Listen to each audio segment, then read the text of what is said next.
연말 기도지일 새벽 기도회를 찬양 부르시고 기도하고 시작하겠습니다.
살아임 하신 아버지 하나님, 오늘도 10월 3일 수요일 장사라는 제목으로 낭독문을 낭독하겠습니다. 낭독하는 저와 듣는 모든 성도님들이 말씀을 통하여 은혜 받도록 큰혜 베풀어 주시기를 사랑이 많으신 예수 그리스도 이름으로 간절히 기도합니다. 2025년 연말 기도질 낭독문 별을 바라보며 가서 그리스도의 재림을 선포하리라. 12월 3일 수요일 장사하라. 윌리엄은 예수의 재림이 얼마 남지 않을 때 자신이 침례를 받았다고 믿었다.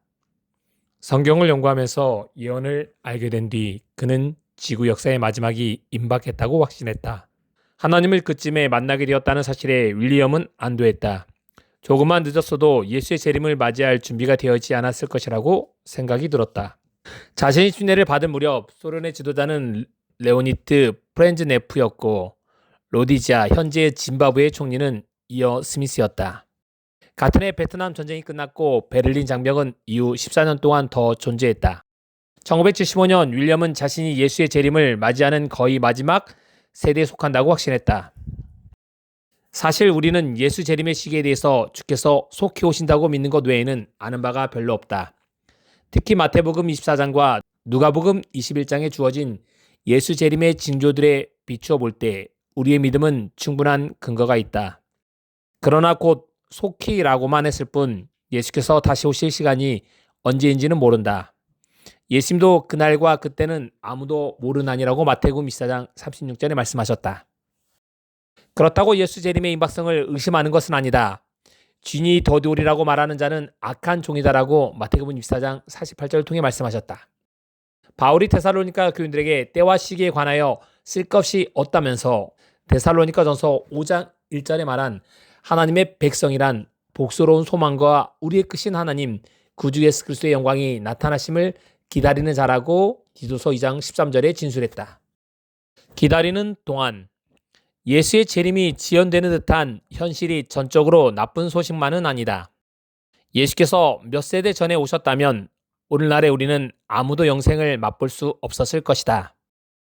지금 예수와 동행하지 않는 수많은 친구와 가족이 마침내 회개하고 하나님 품으로 돌아올 것이다.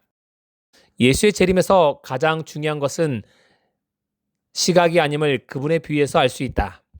하나님의 나라가 당장에 나타날 줄로 생각했던 사람들에게 예수께서 누가복음 19장 11절에서 13절에 말씀하셨다. 어떤 귀인이 왕위를 받아 가지고 오려고 먼 나라로 갈 때 그 종열을 불러 은하 10문화를 주며 이르되 내가 돌아올 때까지 장사하라 하니라. 여기 사용된 그리스어를 보면 이 사람은 종들에게 자신이 준 문화를 가지고 장사하라고 시킨다. 비유에서는 그가 떠났다가 돌아온다고 말하지만 언제 돌아올지는 언급하지 않았다. 단지 돌아온다는 확신만을 주며 종들에게 그때까지 장사라고 지시한다. 그가 돌아올 때까지 종들은 그의 사업을 운영해야 한다. 하나님의 나라가 당장에 나타날 줄로 생각하는 이들에게 주는 메시지는 분명하다.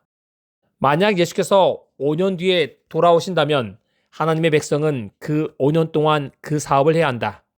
만약 10년, 20년, 30년 후에 돌아오신다면 예수를 믿는 이들은 그 기간 동안 아버지 하나님의 사업을 돌봐야 한다. 기다리는 시간이 길든 짧든 그 시간은 하나님을 섬기고 복음을 전하며 새 천사의 기별을 선포하는 데 사용되어야 한다. 일어나자. 느헤미야서를 보면 하나님의 백성은 바벨론에서 예루살렘으로 돌아온다. 그들은 아직 메데 페르시아의 지배 아래 있었지만 예루살렘을 재건하고 파괴된 도성에서 사회를 재정비하도록 승낙받았다. 느헤미야 3장 1절에서 4절은 이렇게 말한다. 그때 대제사장 엘리야십이 그의 형제 제사장들과 함께 일어나 양문을 건축하여 그 다음은 여리고 사람들이 건축하였고 또 그 다음은 이므리 아들 삭굴이 건축하였으며 어문은 하스나의 자손들이 건축하여 그 다음은 하코스의 손자 우리의 아들 블레못이 중수하였고 그 다음은 무세사벨의 손자 베레가의 아들 무술람이 중수하였고 그 다음은 바하나의 아들 사독이 중수하였고라고 말한다. 그 다음이라는 구절이 느헤미야 3장에 최소 30회 나온다. 하나님의 백성을 위한 중요하고 결정적인 시기에 그들은 하나님께 받은 일을 분담하는 데 앞장섰다.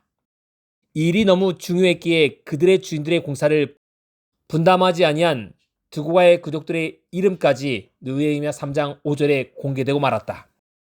모두가 각자의 역할을 감당해야 했다. 예수께서는 마태복음 24장 14절에 이 천국 복음이 모든 민족에게 증언되기 위하여 온 세상에 전파되리니 그제야 끝이 오리라고 약속하셨다. 영원한 복음은 전업, 유급 사역자들만으로 세상에 전파될 수 없으며 전자매체만으로 전달될 수 없다. 예수에 관한 믿음을 전하는 특권을 하나님은 자기 백성에게 주셨고 교회가 그 일에 나설 때 복음은 극적인 방식으로 전파될 것이다. 톰은 열정적인 취미 낚시꾼이었다. 물고기를 해안으로 옮기는 낯선 사람들을 돕다가 그는 그 사람과 친구가 되었다.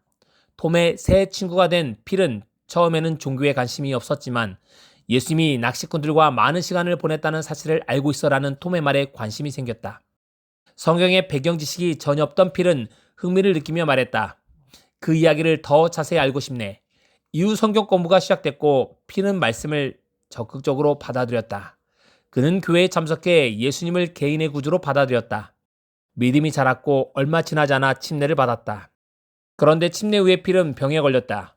의사들은 그의 병을 성공적으로 치료하지 못했고 그는 갑작스레 세상을 떠났다. 그의 장례 예배에는 많은 낚시꾼과 필처럼 신앙적 배경이 없는 이들이 많이 찾아왔고 그들은 교회를 가득 채웠다. 은혜롭게도 하나님은 저를 사용하여 필에게 전도하셨습니다. 라고 톰은 말했다. 톰은 심지어 필의 장례 예배를 주관했다. 시장에서 또 일터, 학교에서 만나거나 심지어 낚시하다가 낯선 사람을 만나는 기회조차도 예수로 말미암아 변화받는 삶으로 이어지는 계기가 될 수 있다. 예수께서 언제 오실지 우리는 정확히 알 수 없다. 어쨌거나 그분이 돌아오실 때까지 장사하는 것이 우리의 특권이다. 주어진 삶과 주어진 장소에서 최선을 다해서 하나님의 복음을 전하는 모든 분들이 되시기 바랍니다.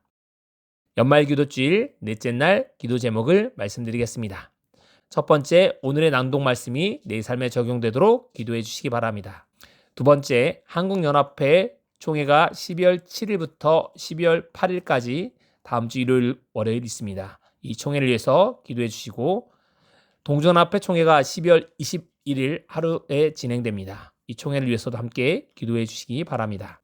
그리고 36 초등학교, 중학교, 고등학교, 그리고 대학교를 위해서 여러분이 기도해 주시기 바랍니다. 마지막으로 개인의 가지고 계시는 기도 제목으로 음악이 마칠 때까지 기도하도록 하겠습니다.